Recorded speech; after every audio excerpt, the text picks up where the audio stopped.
Olá, pessoal, tudo bem com vocês? Espero que todos estejam bem. Vamos dar início aqui à nossa videoaula. Se vocês quiserem acompanhar o conteúdo do livro, é o capítulo 6, Pensando a Sociedade. Então, nessa videoaula, né, a gente vai ver o capitalismo e a formação do pensamento clássico, os considerados mais importantes sociólogos, né, dentro desse contexto, que é Emile Durkheim, Max Weber, Karl Marx.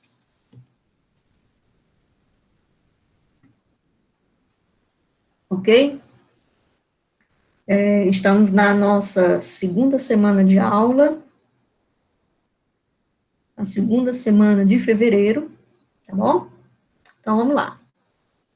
Então, para a gente entender um pouquinho, né, o pensamento da sociedade, né, século XIX, século XX, então vamos voltar um pouquinho o conteúdo, né, e ver alguns conceitos importantes, né, como, por exemplo, aqui, o que são as ciências sociais, né. As ciências sociais são um conjunto de disciplinas científicas que estudam das diversas realidades humanas, né. Ela tem como objeto de estudo tudo que diz respeito às culturas humanas, sua história, suas realizações, seus modos de vida e seus comportamentos individuais e sociais, né, seja individuais ou coletivos. Então, as ciências sociais, elas ajudam, né, a identificar e compreender diferentes grupos sociais, contextualizando seus atos e costumes na estrutura de valores que rege cada um deles. E quais são, né, as ciências sociais propriamente dita, né? São consideradas as ciências sociais a sociologia, a antropologia, a ciência política e a economia. A sociologia, como vocês conhecem bem, estuda as relações sociais. A antropologia estuda as características dos agrupamentos humanos e a origem e a evolução dessas culturas. A ciência política, ela estuda a distribuição do poder na sociedade, quais são essas formas de poderes, como eles são estabelecidos e as diversas formas de governo. E a economia estuda as atividades humanas relacionadas aos bens e serviços. Aquele, né, que estuda, né, ciências sociais são chamados de cientistas sociais, né, são aqueles que pesquisam costumes, estrutura familiar, religiosa, as instituições, a economia de uma sociedade, e também, né, óbvio que ajuda na solução dos problemas, né, de uma sociedade, sejam eles os mais variados, como a educação, a saúde, a violência, tá? A questão da luta por terras, enfim, tudo relacionado à sociedade. Pois bem, o surgimento da sociologia e os primeiros sociólogos.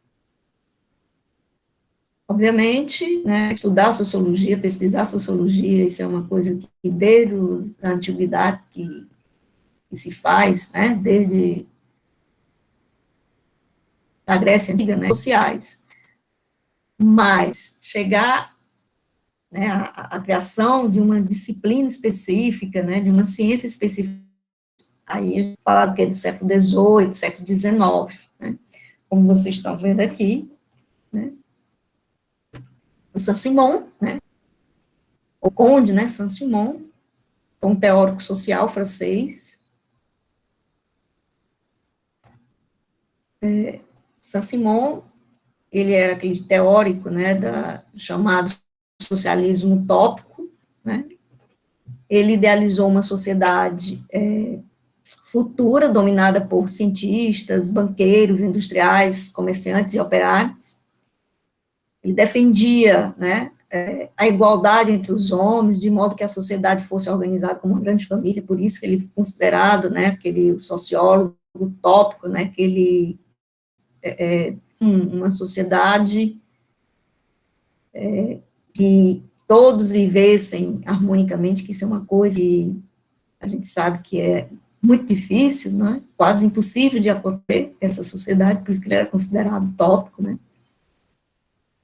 O que Saint-Simon desejava em um Estado industrializado, dirigido pela ciência moderna, no qual a sociedade seria organizada para o trabalho produtivo pelos homens mais, vamos dizer assim, citados, os intelectuais, né, da sociedade. E essa sua forma de pensar, né, ele foi muito criticado, do pensador, né, diziam que faltava o quê? Faltava a ele sistema, clareza e coerência de pensamento. Mas, de qualquer forma, né, foi muito importante a influência do seu pensamento, né, especialmente nas ciências sociais, né, e que hoje é reconhecido, né, como fundamental. Augusto Comte, né, também francês, é um pensador e filósofo francês considerado assim o precursor, né, do positivismo, né. Ele já acreditava que era possível planejar o desenvolvimento da sociedade, do indivíduo, com critérios semelhantes ao das ciências exatas e biológicas, né, as ciências da natureza, né. Ele também é considerado um grande sistematizador da sociologia, por isso, né, e ele é chamado do pai da sociologia, né. Desenvolveu o positivismo, né, que é assim, a ideia de que tudo que se refere ao saber humano pode ser sistematizado segundo os princípios adotados como critério de verdade para as ciências exatas e biológicas. Quer dizer, as ciências exatas, ela dá uma resposta, se refere ao pensamento humano, ao saber, melhor dizendo, ao saber humano, né? Então, para Comte, a análise científica aplicada à sociedade é, assim, um cerne da sociologia, né? O objetivo seria o quê? Planejamento da organização social e política. Então, a sociedade, ela seria mais organizada, né? Isso na visão do Augusto Comte, né? Uma visão positivista, né, da sociedade. E aqui temos os autores clássicos, né, da sociologia, né, que é considerado assim os considerados os três mosquiteiros da sociologia,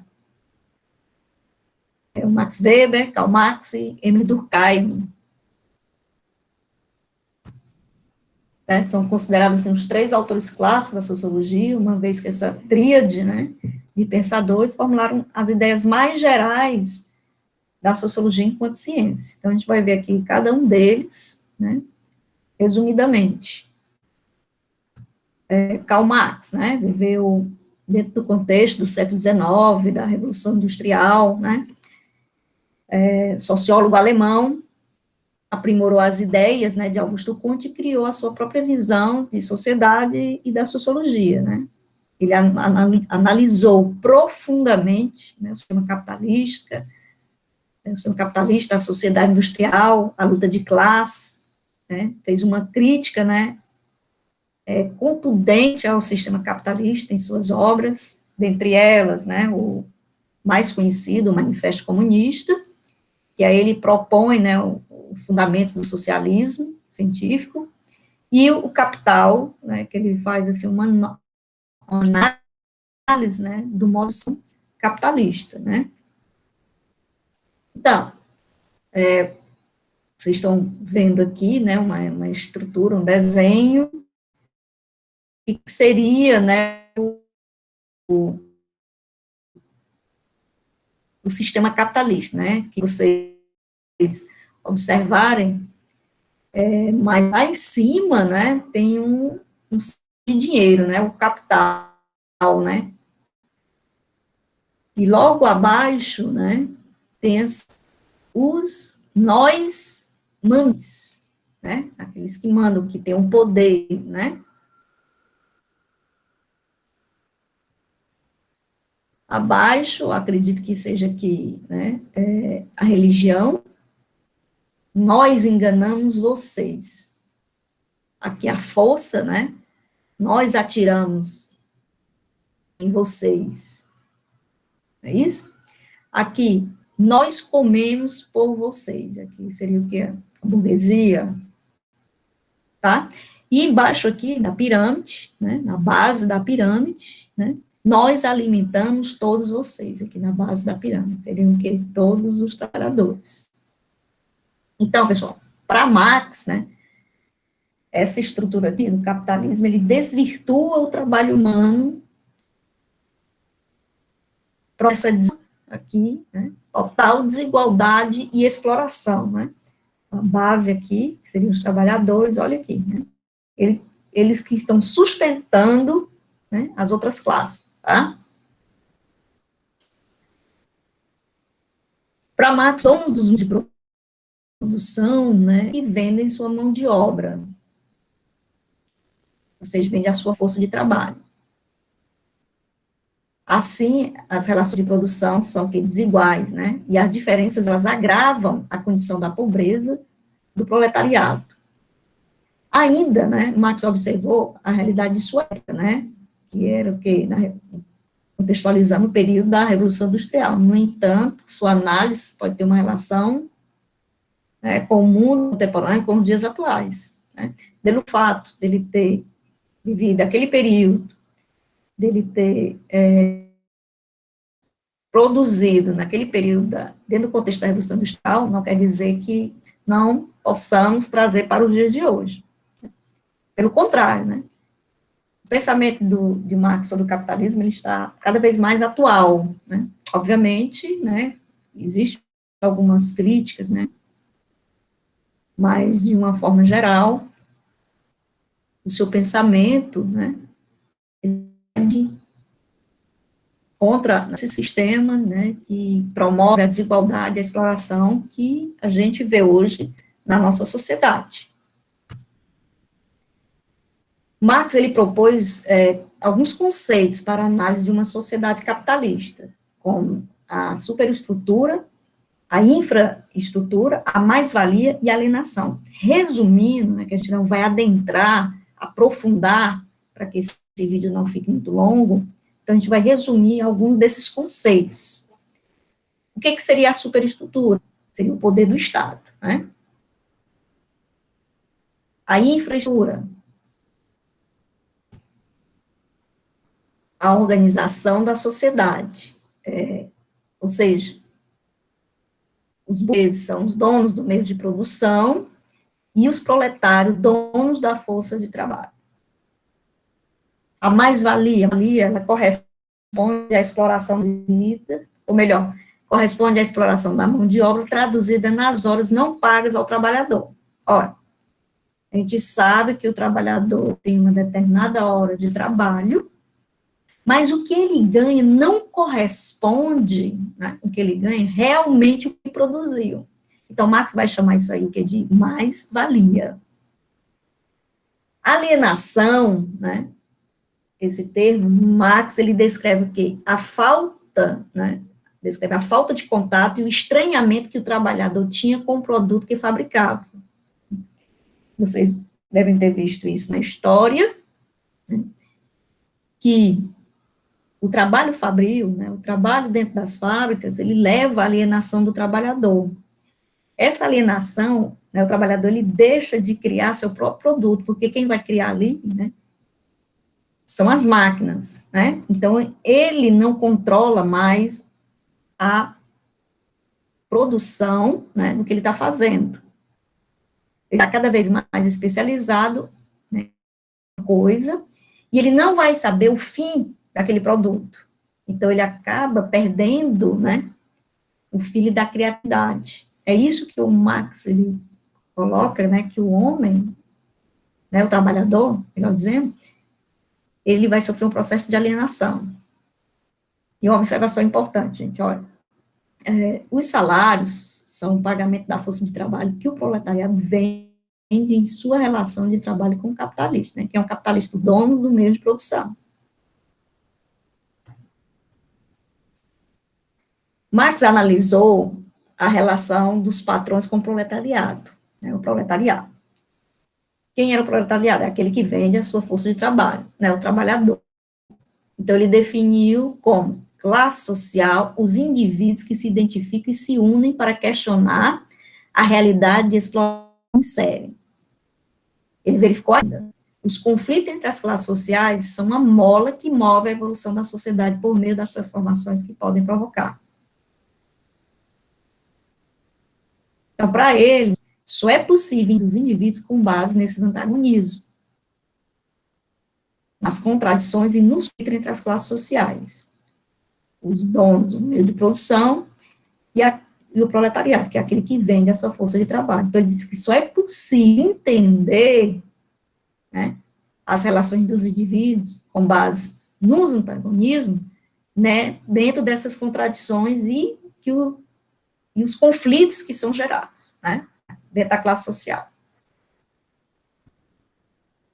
Para Marx, na sociedade capitalista, os trabalhadores perderam o domínio de sua própria vida e passaram a depender do capitalista. Assim, juntamente com Friedrich Engels, né, crítica ao capitalismo e sugere o quê? Uma sociedade igualitária, a partir, né, do Manifesto Comunista, num modelo que foi intitulado como socialismo, né, saída, né, vamos dizer assim, para o capitalismo. Então, ele defende e essa sociedade, né, ela seria mais igualitária com o sistema socialista. Aí é uma questãozinha assim para a gente fazer uma reflexão, né? Uma filósofa que é a Mafalda, né? Pensem, se os feitos para serem usados e as pessoas para serem amadas, por que tendemos a amar os objetos, as coisas e usar as pessoas?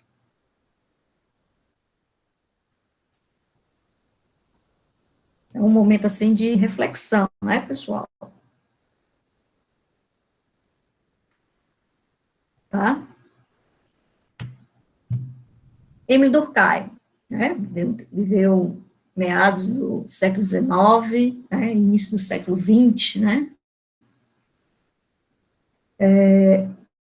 ele foi o fundador da Escola Francesa de Sociologia, tá?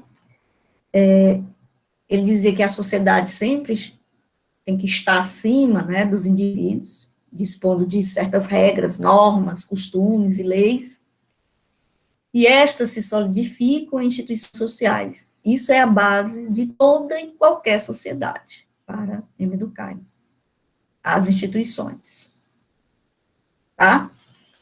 Ele enfatiza que essa sociedade há uma necessidade da coesão e da integração para que esta sociedade ela consiga se manter. Do contrário, ela não sobrevive. Para Durkheim, né, a força da sociedade está na herança transmitida por meio da educação às gerações futuras.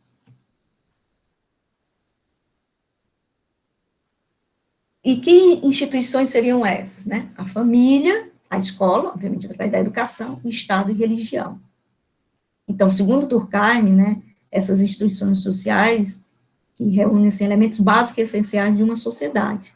Para ele, né, a ausência dessas instituições ou a fragilidade delas gera um conflito, né, gera um conflito social, caracterizado, como ele chamou, de anomia. Né? O que seria essa anomia? O estado de anomia, ele é caracterizado pela falta, né, de disciplina, de regra, de normas, né, que orientam uma sociedade. Né, e a ausência dela, né, dessas regras, ele cria um estado de desarmonia entre os indivíduos, tá?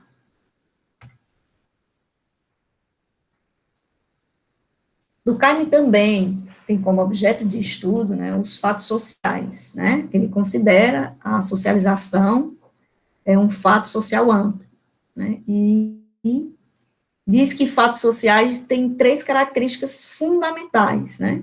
A exterioridade, a generalidade e a coerção, tá? Então, aí são características, né, desses fatos sociais, tá? Exterioridade, né? Olha, pessoal,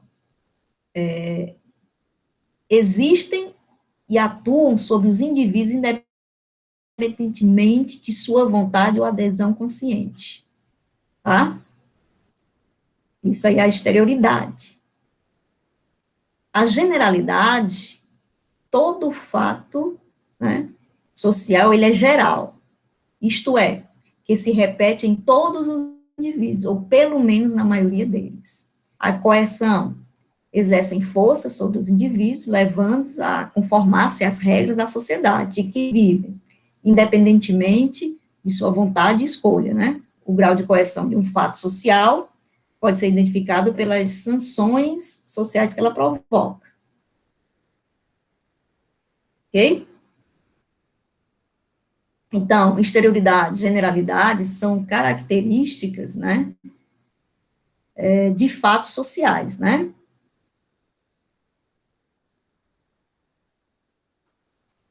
Ao analisar a sociedade industrial do século XIX, né, Durkheim, ele percebeu, né, que os laços que prenderiam os indivíduos uns aos outros, nas mais diferentes sociedades, seriam dados pela solidariedade social, sem a qual não haveria uma vida social, certo? Então, a solidariedade social, que Durkheim descreveu, era dividida em dois momentos, vamos dizer assim, dois momentos, a solidariedade mecânica e a solidariedade orgânica, né? A solidariedade mecânica, né, consciência coletiva, prevalece sobre a consciência individual. E a solidariedade orgânica, né, a consciência individual, prevalece sobre a consciência coletiva. Na solidariedade mecânica, né, é fundamental, né, as tradições, os hábitos, a moral, são muito presentes, né, nas sociedades pré-capitalistas, né, esse tipo de solidariedade mecânica é muito presente, né, pensamento coletivo, tem uma consciência coletiva, né, já a orgânica, tá, ela é baseada na interdependência gerada pela especialização do trabalho, no modo de produção capitalista, né, por isso que ela é mais forte, né, nas sociedades capitalistas, esse tipo de solidariedade orgânica.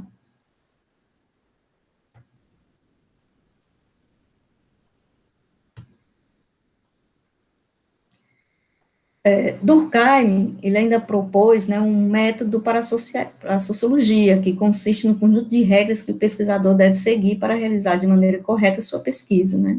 Este método enfatiza a posição de neutralidade e objetividade que o pesquisador deve ter em relação à sociedade. Ele deve descrever a realidade social, sem deixar que suas ideias e suas opiniões interfiram na observação dos fatos, ele chegar ao mais próximo, né, de uma neutralidade. Então, isso é um ponto importante, né, para se pensar a sociologia, né, em Durkheim. E, para concluir, né, um outro pensador, né, o alemão Max Weber, certo? Ele teve como preocupação central compreender o indivíduo e suas ações, enquanto Durkheim, né, defendia os fatos sociais, que é a forma que o sujeito, né, ele pensa, a forma com que o sujeito exerce dentro de uma sociedade, é que ele chama de fato social. Já Max Weber, né, aqui ele vai ter como preocupação central, né, compreender o indivíduo e suas ações, né, a ação social. Para Weber, a sociedade existe concretamente, mas não é algo externo e acima das pessoas, e sim um conjunto de ações dos indivíduos, né, se relacionando um com o outro, né, de forma recíproca, né. Assim, um conceito básico desenvolvido por Weber, né, é o de ação social. Entende-se por ação social como um ato de se comunicar, de se relacionar, orientado pelas ações dos outros. Para Weber, as ações sociais, elas podem ser de 4 tipos, tá? A ação tradicional, afetiva, racional com relação aos valores e ação social com relação aos fins. Tradicional, certo? Tem como fonte motivadora os costumes ou os hábitos arraigados.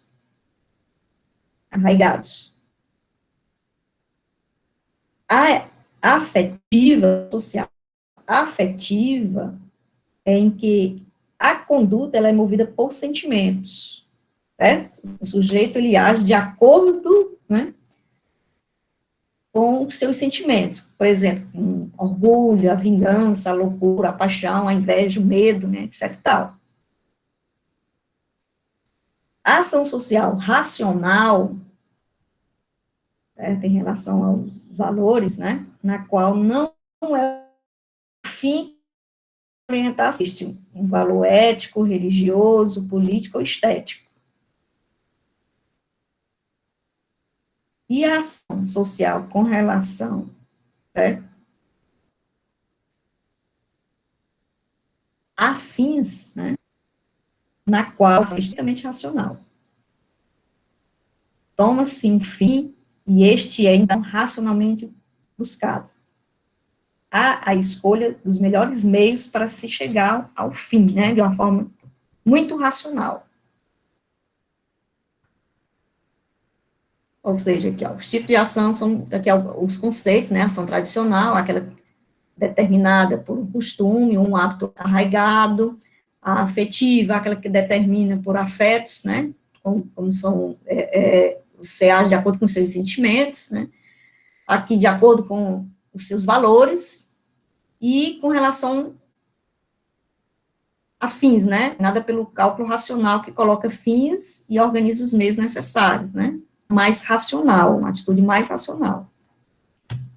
Aí aqui são alguns exemplos, né, dessas ações, né, por exemplo, social tradicional, estudar em uma escola apenas porque foi a mesma que seu pai estudou, né, por tradição, porque meu pai estudou, também vou estudar, meu pai tem uma determinada profissão, eu também consegui aquela profissão. A ação social, um exemplo, né, como é motivada por sentimentos, por emoção, né, no caso aqui, os trabalhos voluntários são um exemplo, né, dessa emoção, uma emoção que promove uma ação de solidariedade, de empatia. A ação racional com relação a fins, né, quer dizer, eu tenho um objetivo, eu vou fazer algo para alcançar aquele objetivo. Vocês aqui, né, que estão estudando ensino médio, provavelmente para o fim, o que é ter um diploma de ensino técnico, ou ingressar no Enem, então isso é o fim, né?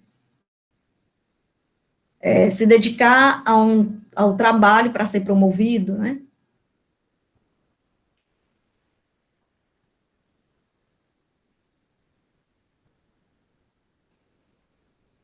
Ok, pessoal?